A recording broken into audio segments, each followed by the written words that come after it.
Ladies and gentlemen, get ready to be entertained, enlightened, and educated about men's secrets, and dating advices decoded as we dive into another episode of Men's Secrets Exposed podcast and show. Go. Hello, ladies and gentlemen. Welcome back to a new show, new episode, Men's Secrets Exposed podcast. I am your host, comedy magician Dewayne Hill. We are going to do a deep dive into your questions that you all have been sending in, writing in, asking us all these different questions about dating, men, decoding men, and men's secrets. Have a co-host, another male point of view on the show with us today, Mr. Steven. Steven, say what's up. Hey, what's up, everybody? All right, Steven, give the audience a little quick background on yourself, what you do, and things like that.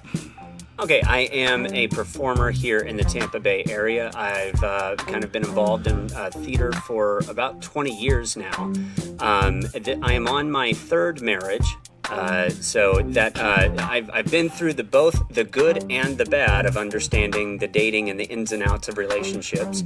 Okay. The third marriage that I'm in right now is it's my last marriage. It wasn't ever supposed to happen, but when we started dating, we decided that we were going to go forward with it, and now my wife says the only way I'm getting out of this one is in a pine box. Oh, that's comforting. that is true level commitment right there. The life insurance on her is actually higher than me, though, so she wouldn't want to do that because she'd end up taking a dive for it. Gotcha. All right, my man. We're going to kind of get into the questions. We're going to leave all the different tags and social handles in the episode description and show notes. Be sure to check it out. If you all have questions, call them in 813-534-0169. Leave a voicemail. We will listen to your question, maybe play it over the recording. If you want to text in your question while you're listening to the podcast, if you have a question or a comment, you can text it in 813-534-0169, and we will get those out. I will share those with the other co-hosts so that way they can read. They might even jump into the conversation and respond back to you. So here we go. First question is, this lovely lady wants to know, why do men struggle with commitment? So, Mr. Steve, what do you got to say? Why do men struggle with commitment? That's kind of, it depends. I can only speak from my personal point of view, and from the point of view of the things that I've seen. Some men just don't want to grow up. That's what it comes down to.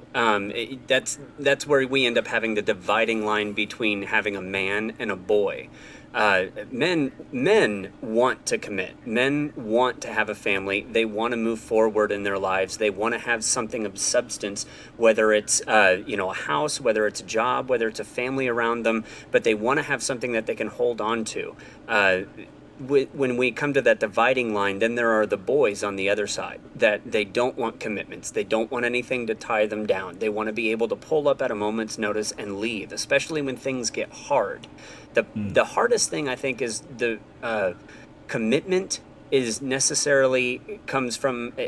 from a place where you don't want to walk away from problems.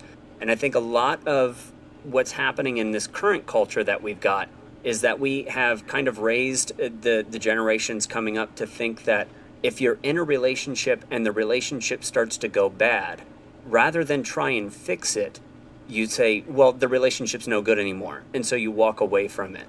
I think that's part of it. What's happening currently, at least, is that when they get to that point in a relationship where all relationships get, where it's this is a problem and we need to address it, rather than finding out whether they want to stay in the relationship or not, they don't take a look at the good parts of the relationship. They just, as a whole, decide that, well, I'm going to scrap it because it's not working the way that I want it to work. And then They walk away from it. Yeah. I agree with that 100%. My answer to this on a simplified answer is that I think, a lot of men, they just... they don't really necessarily want to be committed just to one woman. And like you said, they want to have the freedom and kind of the wiggle room. If something they don't like, they can just kind of bolt. A lot of men are struggling, I think a lot of men struggle with commitment. I mean, it's like, okay, these guys, men make a commitment and they say, okay, this is going to be it.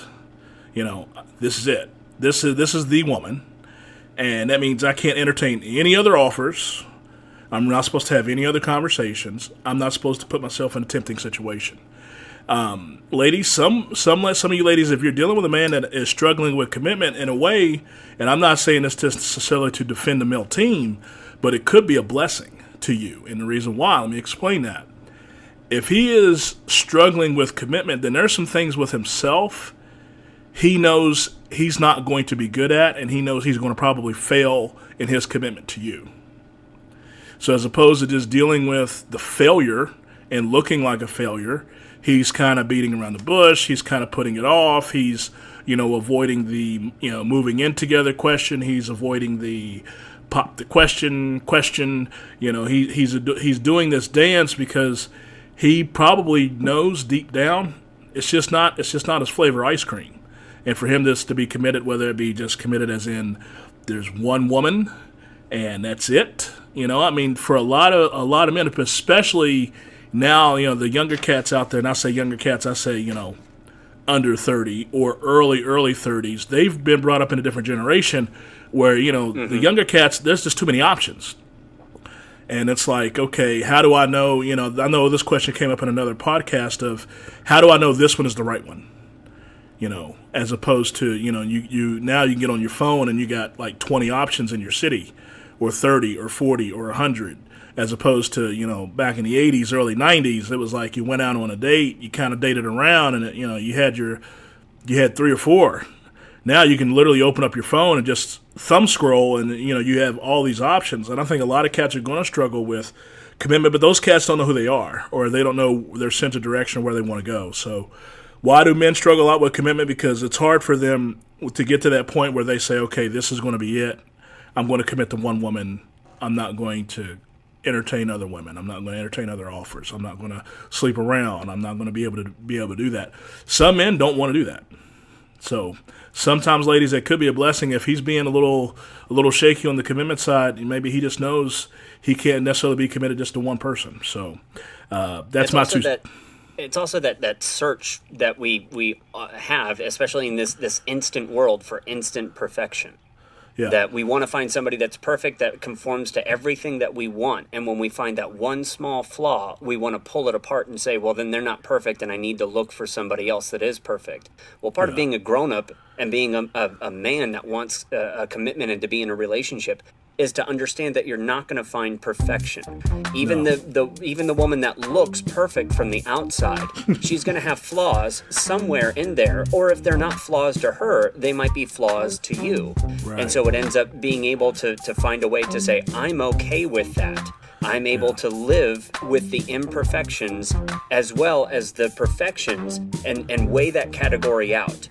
To say, well, do I like who they are as a person versus who I don't like them as a person, and being able to weigh those pros and cons. We're not able to really do that anymore. As soon as we find one thing that's not really good, we back out and say, nope, never mind, I'm not in this. Yeah, 100%. That whole faceless thumb swipes too is quite. I mean, that's just you just can't meet. It was different when I think you and I were dating, and you actually had to go out and find somebody. You had to have a face-to-face conversation with another woman to say, I want to know more about you. That took a lot of effort.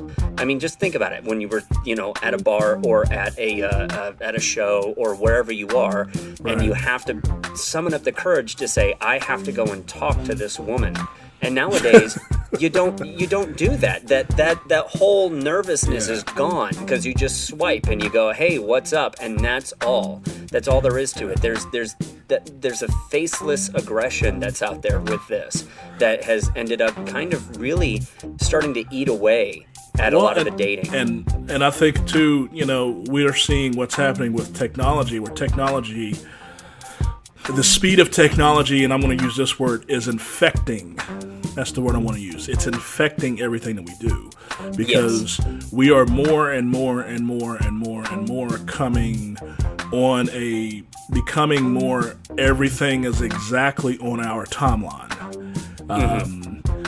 Just on a small business side note here, I'm dealing with that. I just entered a new season TV show that I'm producing here locally in the area. We're on the air, and it airs, on certain nights of the week. And I'm, as a producer, struggling with the aspect of, am I going to go into a new season this fall and do the airtime and deal with, contracts and all that? Or am I going to pull everything off of the air and just put it on the internet and just make it 100% on demand? Because that's what we're going to anyway. Less and less people are watching actual open. Yeah, open cutting the cord. Yeah, and I mean this is part of the reason for this brainchild of a podcast. We are immediately, with a few months of research and some planning and some pre-production, we're off and running, and we're going to be basically in a sense, in open airwaves, as opposed to back in the day when you want to have a radio show, you had to go through the channels and had to go through the FCC and had to find distribution and get into a radio network. To go through. Now it's just, you got your recording software, the format of your show, you get your artwork done, and I mean, if you get submitted in iTunes or those other channels, you're off. And, I think people are consuming more and more podcasts because we're on demand. They don't have to listen to the radio show on their morning drive. They can listen to it when they want to. And I think that's what's happening with dating, is that it's like, I remember seeing that because, I made a confession. I kind of missed that whole swiping left, right thing. I've been kind of out of the active dating scene now for a minute. And I kind of missed that whole Tinder part of it. But I do remember dealing with Match or Plenty of Fish or whatever. It was the easiness of, you send a message, especially I'm sure for the women's side of it. A guy would, a woman throws up a picture on a dating website and she just can sit back and wait. Immediately get responses. Yeah. And I mean, she checks her inbox and she's got, 15 guys asking her out, or 50 guys trying to prove themselves of worthy of being her suitor. It wasn't like she had to get dressed, go out, hang around other people, look social, and then wait on the approach. Now, it's just, she throws a picture up, and now what's that doing for men? It's like you're saying, men, they're struggling with commitment. They're in a situation where it's like, she's a little bit off. I'm going to keep searching. Because they can just open up their phone, they can do it on demand, they can do it with ease. So, quickly, moving on to the next question. Do men often compare their previous partner to their current one? I think, yeah, they do. But women do the same thing. Yeah, I think it's a people thing. I think it's a people thing. It's just a people thing. It's not a man thing. But what you want to be looking for there is what type of comparisons are being made as well. Yeah. As I wouldn't say to my current wife, things that I liked about my previous wives. That's not the right road to go down. And that's where I end up sleeping on the couch watching ESPN all night. What you need to be doing is, if you're making comparisons, first of all, let me just say this out loud, that we all do it, like we said at the beginning, but we're all doing it. If we're not doing it verbally, we're doing it mentally. Yeah. If you're looking at your current partner and you're comparing them to previous partners, that is a good and a bad thing. The good thing about that is that you're being compared on a basis of where they have been before, where they haven't liked to stay into the relationship. So now they're with you. So they're comparing as to, what happened in those previous relationships that I didn't like where I got out, and why am I in this current relationship? It really makes them kind of think about why they want to stay in the current relationship where they are now. I think too, on that note, that fellas, my fellas, my brothers, my bros, dogs out there listening, if you find yourself in between these situations, you need to take the time. I've done this. When you're with your current partner, ask her. Say, what did your ex do that you feel like made things go wrong? And take note of what she says. Take inventory on yourself and say, okay, well, what did he do to mess up? Or what did he do that was wrong? You know what I mean? And ladies, if you be able to find the things that maybe about yourself that you can change. And if it's, or you can just avoid. Or avoid altogether. And then if she's saying, well, he did this and this, and you're like, yeah, well, I do that, and there's really, like, snore. And you're like, well, I do, and I don't know that there's much that I can do about it. Then it becomes again, one of those things about the perfections and the balance of Yeah. being able to find it. Yeah. And ladies, I would encourage you, if you have the courage, and I'm going to use this word, if you have the balls to do this, and do you have the balls to do it? Do you have the balls to look at your current guy you're dating or boyfriend and say, what did your ex do that made you feel like made the relationship end? And listen to the answer. Can you do that? True. Yeah. I think a lot of men would find Yeah, a lot of men would information is find that very always best. refreshing. A lot of men would find that very refreshing if you did that on the second or third date. And I know women have. Hey guys, thanks again. This is a quick little little plug. If you are enjoying this, and I hope that you are. Number one, a new book of mine is coming out in 2019, Handful of Queens, coming out in 2019. You'll be able to check that out. It's a kind of a action, suspense, romance. Hope you all enjoy it. But more importantly, if you're enjoying the podcast and the other things we have going on Magic DTV, please write to Netflix, Hulu, Amazon, or Apple and let them know that you are enjoying the content and the shows that we are creating and short films we're putting out. That's Netflix, Hulu, Amazon, or Apple. Any one of those four, let them know that you're really digging what we have and that you'd like to see what we're doing on one of their platforms. Please put that out to Netflix, Hulu, Amazon, or Apple. Thank y'all very much. Bye. This thing they don't want is like, I don't want the date to turn into a big conversation about exes. Okay, that's cool, but when you're getting to that point of where you're wondering if it's going to be exclusive or not, or serious or not, you need to, I think, ladies, to save a lot of issues on either side, ask that question if you've got the guts to do it. I figure most women won't because they'd be scared to hear the answer. And let me also prep the battlefield and say, men, if a woman listens, and y'all happen to be listening to this podcast in 2 different time zones or whatever the case is, and if you are hit with that question, sit down, take time, and think and be able to articulate your answer, as opposed to just looking at her and saying, oh, man, she was crazy. That ain't giving that woman no information. So think about, if that woman asks you that question, what you can actually give her actual tangible information. Something to think about, right? What you do want to watch out with that, though, is if you're with somebody that's constantly making comparisons to their last relationship, they're probably not over it. That's exactly what I was going to say. And then you don't want to be in that relationship because no matter how much you're trying to put yourself into that, you're never going to measure up. They're not into the relationship with you because they're still thinking about the last one. Yeah. So they need some time to themselves to really kind of recoup and get over that last relationship. Next question.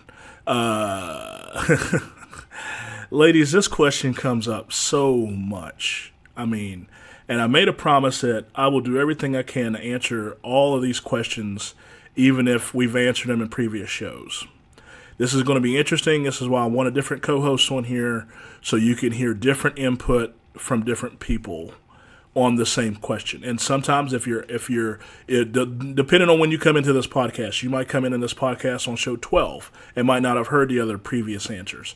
But this question is probably the number one question that I've seen women ask when I was collecting questions and getting this show ready. Steve, are you ready? I'm ready. The number one question seems like every woman is asking is, why do men cheat? Why do men cheat? Yeah. There are very many different levels to that. Okay. Men are let me put it this way. Men are very physical. Men are very sexual when it comes to nature. A lot of women aren't. And as much as they want to say, no, I am too, not as much as a guy.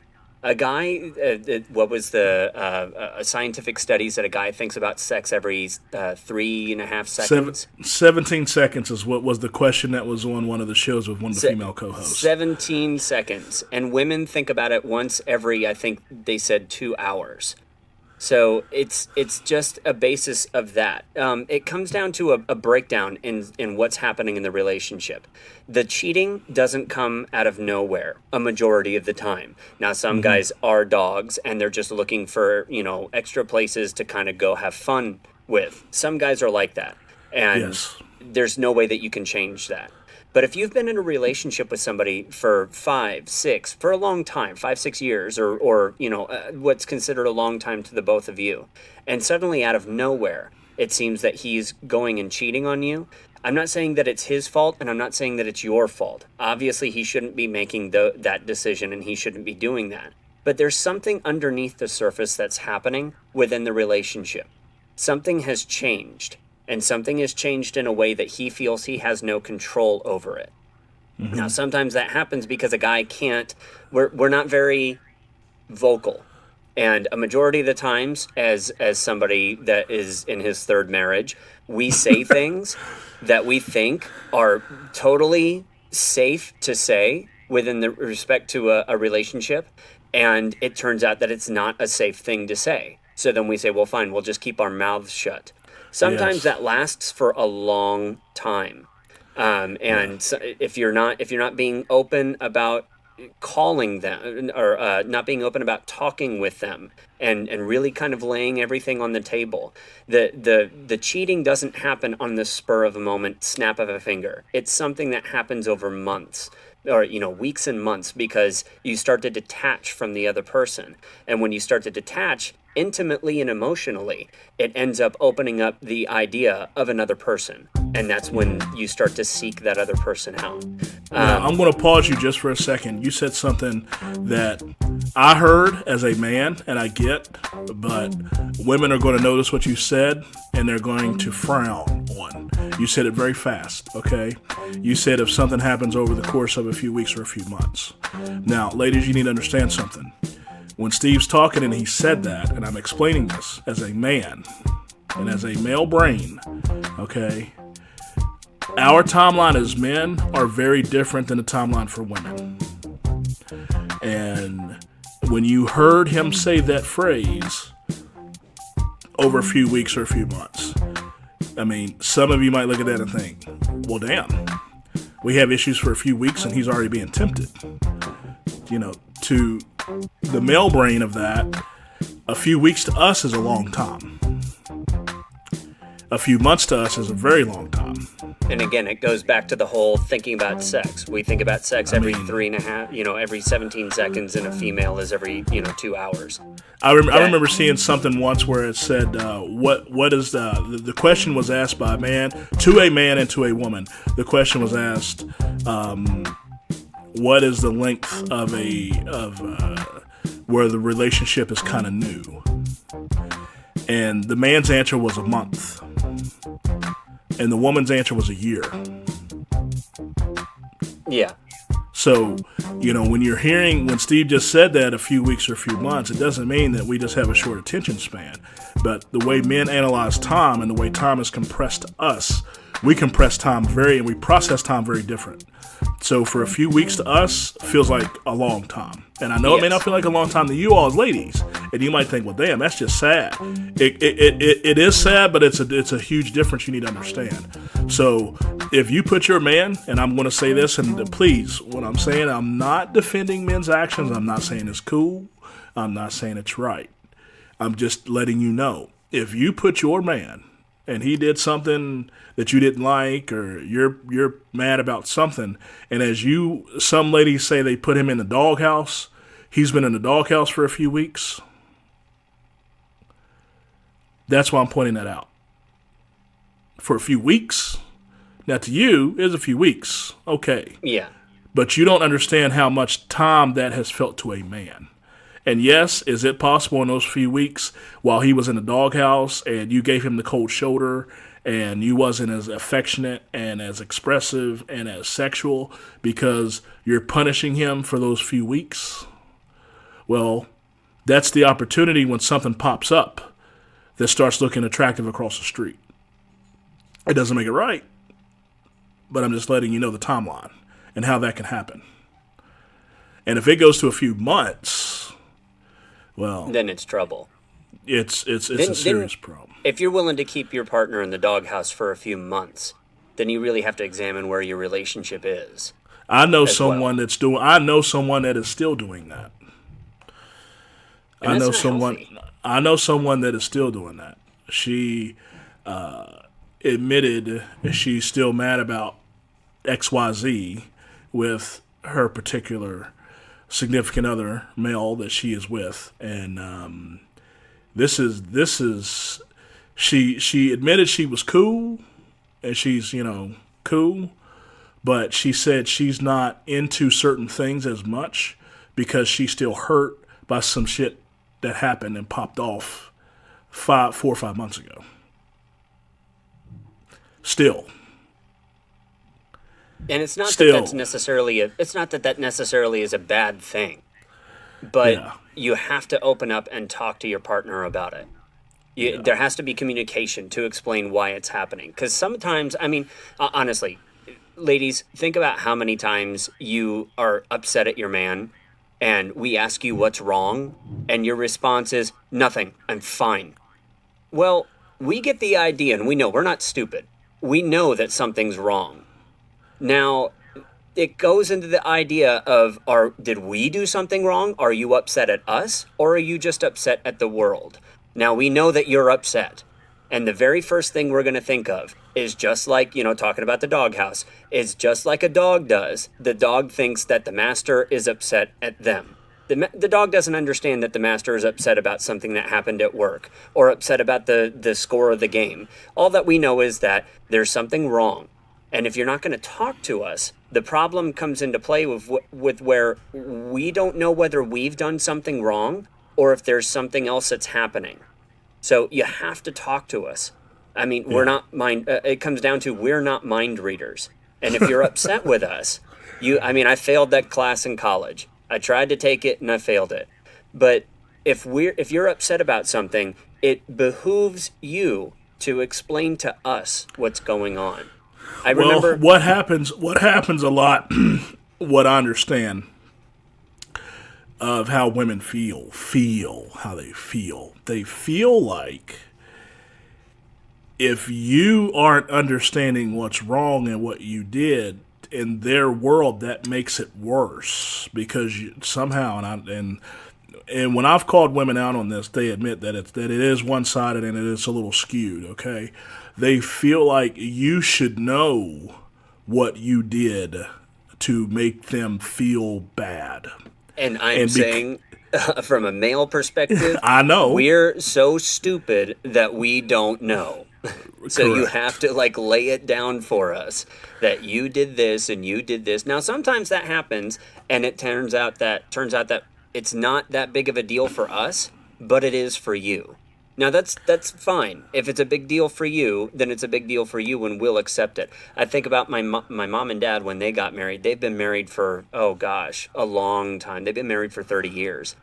And when they first got married, my mom got upset with my dad about something. And she was storming around the house and just kind of throwing stuff all over the house. And my dad was like, well, what's the problem? What's wrong? And she did the same thing that all other females do, is nothing, I'm fine. Well, as my dad kept, trying to poke and prod her because this was going on for a little while and trying to find out, I don't know what's wrong. It found out that he had put his socks or he was squeezing the toothpaste from a different way than she was used to and she liked. And it was something that was small, but because there was no communication going on there, It had festered. he had no idea why she was so upset. Now, it could be something as small as that. And as soon as my mom finally told him about it, he went, well, I can stop doing that if it upsets you that much. And he did.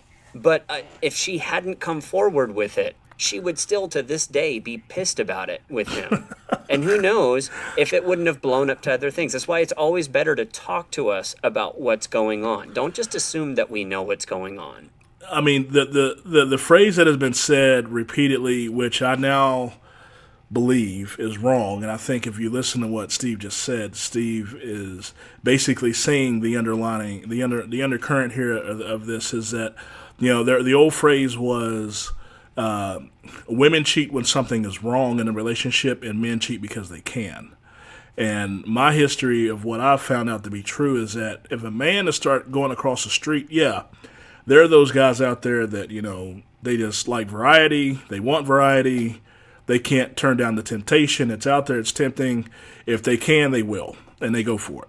There are a percentage of men that will do that. And I'll probably put 20-30% of dudes in that bucket. Okay? The other 80 to 70%, 70-80% of men, of us, if we're going across the street, it's the same situation. It's because something isn't quite right in the current situation we're in right now. I know one of the female co-hosts asked if everything was 100% the way that the man really wanted it and the way he really needed it, and she was really giving him everything sexually that he needed, would he still cheat? And I said that depends on if that man is that type of guy that needs variety or he wants variety. I said if he just kind of likes variety, but you're hitting on all cylinders, he's not going to want to mess up what he has. If it's a type of cat that needs variety and he just needs it and he can't avoid it and he has to have it. Yeah, he's going to do it no matter what. It doesn't matter what you give him. It doesn't matter what you serve. It doesn't matter how it's handled. It doesn't matter because he just likes variety. He needs it. He wants it, and he can't control it and doesn't make it right, ladies. I'm not saying that's an excuse to make it right, but I'm just saying that's how that can happen. So we're going to do one more question. We're going to wrap up the show. Last question for the show is, do women and men have the same feelings or process the same feelings when there is a breakup? It all depends on again, this is kind of general questions about individual people. Do they? Yeah, they do process it differently. But the question is also depending on the individual and the relationship itself. Sometimes the man is more invested in the relationship than the woman is, and when it breaks 100%. Up, he's more devastated than she is. And sometimes it's the flip, and the woman is more devastated than the man is. It all depends on if both are really devastated about the breakup, then obviously there was something there that possibly could have been worked on to keep the relationship going. Relationships are a two-way street. It's not one way. And when you feel that the other person in the relationship isn't contributing to the relationship anymore, they're not invested in it, which means that if a breakup is going to happen, they're really not going to care as much as the person that was invested. Think about stock markets. I think it's like there's a big misconception that is out there perpetrated, and it's been really put forth that men don't care as much. And I think it's opposite. I think, particularly if the man is really into the woman, I think women are really in the dark of how long it takes a man to really recover after a post breakup, especially if he's the one that didn't want to end it. I mean, it hurts him. And most men are down. We may not show it. We might not verbally express it, but it takes a man a long time. And I don't know where that came from, that people, I don't know if it's just because we don't, they bounce back fast. We don't show our feelings a lot. I don't know if that's where this stems from, but there's a big misconception that women have and I'm especially stressing, like, if he's really into you and it didn't work, whether it be you dapped him up or you exited or unfortunately you left him for an upgrade. That man is wounded. He may not show it. He may not express it, but he's going to be down for a while. There's also that underlying current of having to deal with the breakup. Like we were talking about earlier, when the constant comparisons are made with the last person, then they haven't really moved on beyond the last relationship. And there's a lot of people that just jump out of a long-term relationship or something that was more intimate and meaningful, and there's the breakup. And like a few weeks later or a few days later, they're out with somebody else. Well, that person hasn't really fully dealt with what's happened. And think about the people, not to get morbid, but think of when somebody dies and you go to the funeral. And there are some family members that are just kind of sitting there and they seem like everything's okay. But then you hear a few weeks later about how they had a breakdown in the grocery store and just were sobbing uncontrollably. There's just individuals work through things in different sets of time. And so that it might take that person a few weeks, months, a year to totally just kind of heal over what has happened to them and be able to and ready to move on. Yep, 100%. So, ladies, hope that answers your question. Yes, if a man is emotionally invested in a relationship, he's going to be just as emotional about the breakup as you are. We're going to wrap this show. Thank everybody for listening in. Thank you for your questions. We appreciate your feedback.